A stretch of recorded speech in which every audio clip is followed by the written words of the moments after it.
Bueno, muchas gracias a todos, ¿eh?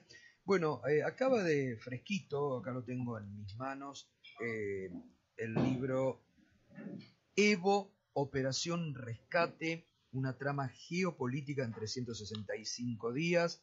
Es de Alfredo Serrano Mansilla, de la editorial Sudamericana, y que, bueno, realmente tiene prólogo de Alberto Fernández, del presidente, de Evo Morales, y cuenta todo lo que fue el golpe de Estado a Evo Morales en Bolivia y cómo fue la operación Rescate justamente para sacarlo a Evo Morales con vida de Bolivia, porque los planes de los que habían tomado el poder era asesinarlo a él.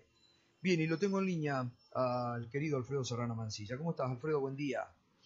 Hola, buenos días, Gustavo, ¿cómo estáis? Bien, bueno, la verdad que es muy atractivo, ya me pongo a leerlo hoy mismo, porque contás con lujo de detalle cómo fue esa operación rescate para salvarlo a Evo. Sí, bueno, efectivamente es como bien dice ese libro en el que narro casi detalle a detalle cómo se fue dando toda la fase de operaciones, conversaciones, tensiones, muchas discusiones, muchas negativas y también mucha buena gente, Gustavo, que creo que en estos tiempos que corren hubo mucha gente en la región que sin cálculo político, sin calcular tasa de interés de lo que estaba haciendo, y creo que ahí el gobierno argentino entrante, encabezado por Alberto Fernández, el gobierno mexicano, y mucha gente invisible puso muchísimo de su parte para que esto se pudiera lograr, y mucha gente que hizo lo contrario.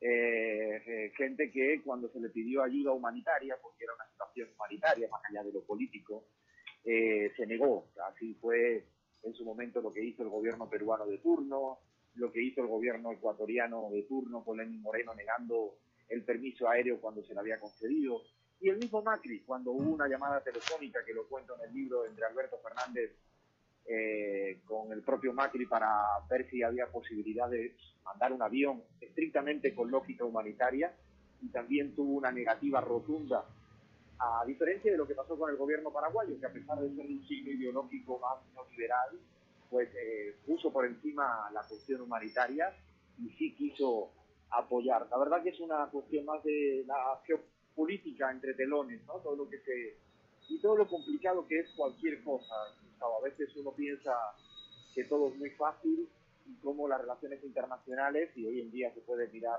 a nivel global con el tema del Fondo Monetario, con cualquier otro tema, todo tiene mucha letra pequeña, y en el libro lo que se pretende precisamente es eso, y después la relación entre Evo y el propio Alberto Fernández, la relación entre Evo y el gobierno mexicano, cómo se propició la venida para acá, cómo fue la primera llamada telefónica entre Evo y Alberto Fernández durante el golpe, cuando ya estaba a punto de ser rescatado y cuando ya estaba en México.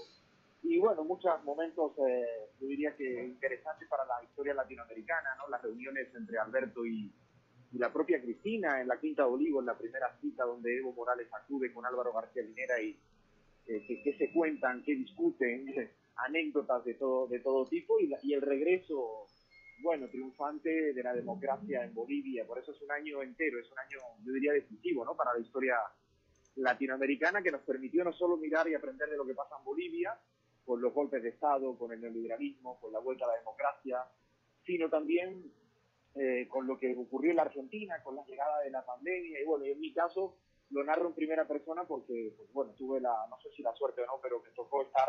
Así que hay diálogos de WhatsApp que por primera van a salir a la luz, inéditos, de cómo se fue fraguando incluso con personas que teníamos en el avión adentro, y todo lo que pasó, hasta la primera entrevista que dio Evo Morales, recuerdo muy bien el C5N contigo, a escasas 24 horas de haber llegado, ¿no? La que se Sí, originó afuera, o sea, sí, sí, muchas sí, cosas que sí, ocurrieron en un año que yo creo que era bueno ponerle un poco de... sí.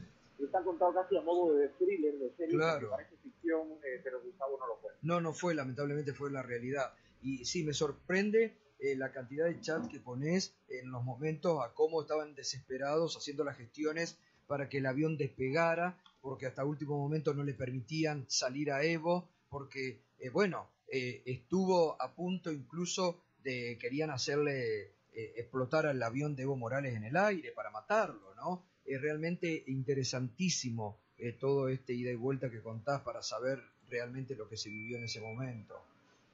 Imagínate, Gustavo, que hubo momentos donde el aeropuerto de Perú, por ejemplo, le pidieron a los pilotos del avión mexicano que se pagara el combustible en cash, en efectivo.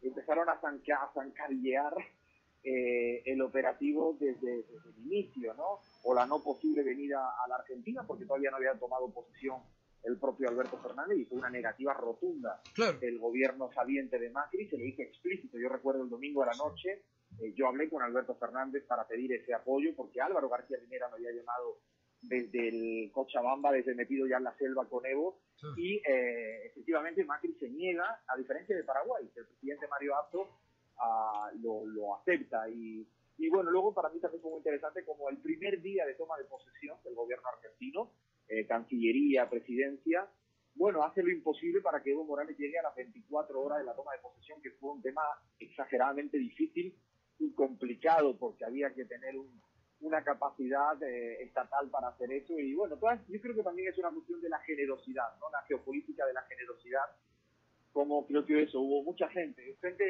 común, Gustavo, como toda la gente piensa que todo es por plata, pero cuando uno ve las cosas de cerca, como una señora de cierta edad se fue de su casa en Colegiales para cederle la casa para que Evo viviera el primer mes en la Argentina, sin precio alguno, sin alquiler.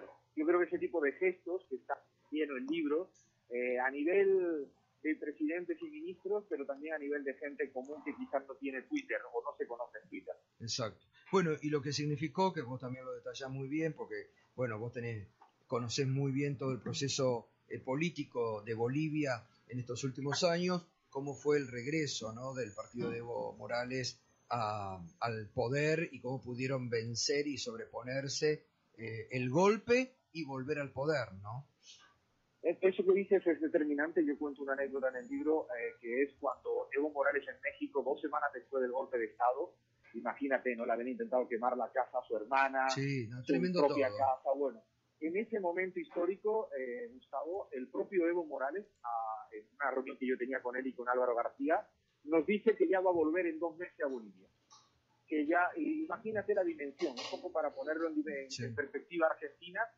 Aquí hay una derrota en las PASO por un proyecto político y pareciera que se acaba el mundo. No, allá hay un golpe de Estado, Evo está exiliado, asilado en México, y la fortaleza, ¿no?, la perspectiva, el deseo de levantarse y recuperar. Yo recuerdo en esa llamada telefónica que hace con Alberto Fernández, como le dice, no, en 2 meses en Navidades ya estamos regresando porque la ciudadanía lo va a pedir.